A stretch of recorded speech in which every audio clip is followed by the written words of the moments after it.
Yun po ay nasa panahon tayo ng muling pagkabuhay ng ating Panginoong Heso Kristo.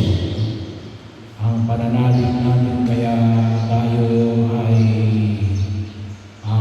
nagtitiwala na tayo rin ay muling bubuhay ni Jesus dahil siya ay muling nabuhay. Bahagi o na kung saan ay ipinamanig sa atin sa Ebanghelyo ngayon sa araw na ito. Kaya nga po ito sa inyong salitang huwag kayong mabalisa ay ito nawa ay hindi lamang sa pagkakataon katulad ngayon na inihatid natin sa ulinatuhan ng si Eulalia. Ngunit ito ay isang bahagi ng buhay na nawa ay sabi nga natin ay maging normal sa pagkilos natin bilang mga mananampalatayang Kristiyanong Katoliko. Pagkakataon na nawa po ay huwag natin kalimutan. Kaya marami na yung sakit kasi nababalisa. Maraming ginagawang dahilan ng pagkabalisa. At yung mundo ginagalawa namin, kuminsan yung mundo na gusto tayong mabalisa. Bahagi yun. Pero huwag natin kalimutan na yung pananampalataya natin bilang mga mananampalatayang Kristiyanong Katoliko ay ito yung pamantayan ng pinahayaw ni Jesus. Huwag kayong mabalisa. Manalig kayo sa Diyos at manalig kayo sa akin. Ito yung sinabi ni Jesus. Hindi lamang sa kanyang mga alagad, ngunit para ko sa bawat isa sa atin na nananalig sa kanya bilang siya ang ating Panginoon at nagpapagligtas.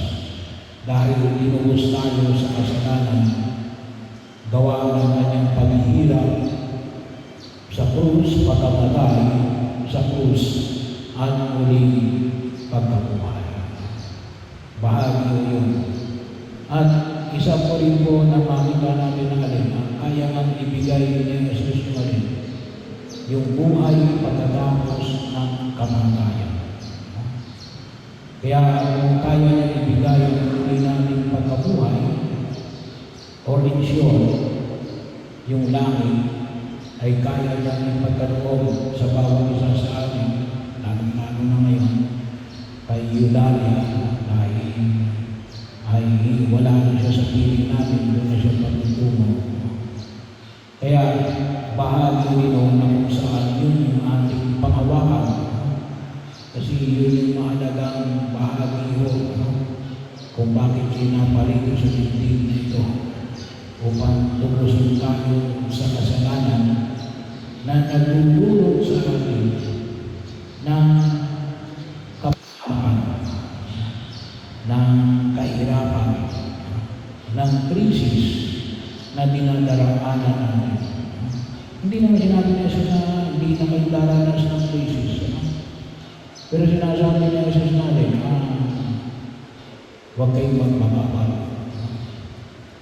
Nawa patuloy tayo manalig kasi aming pananalig ipagkatiwala natin. Itong ating Diyos ay hindi magpapabayang sa atin. Kaya nga, next Sunday, pag-iriwang din natin ulit yung linggo ng dakilang awa ng Diyos. Nawawag natin kalimutan na itong lahat na ito ay gawa ng awa ng Diyos. Kaya, ano yung dapat natin bigyan ng halaga? Ay pakinabangan natin. Sabi nga natin kanina, sabi natin Panginoon, maawa ka sa amin. Pinakailangan natin ng tulong ng Diyos. Bahagi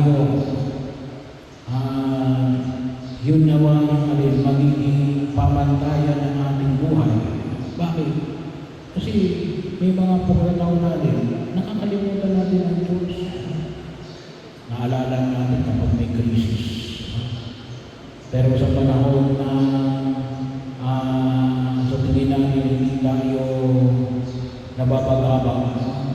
nakakalimutan natin ang Diyos.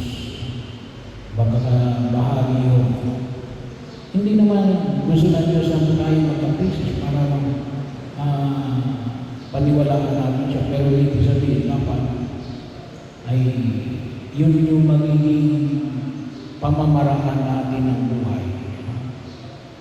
Na may krisis man o wala, hindi dapat natin nakakalimutan ng Diyos. Bakit?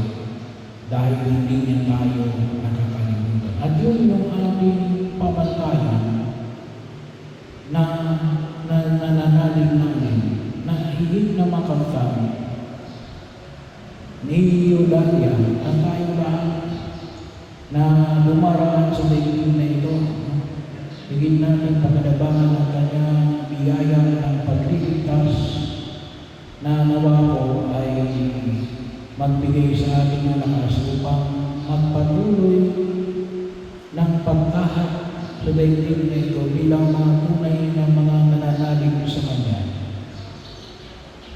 na tumutugon at naging tapat sa Kanyang panawagan.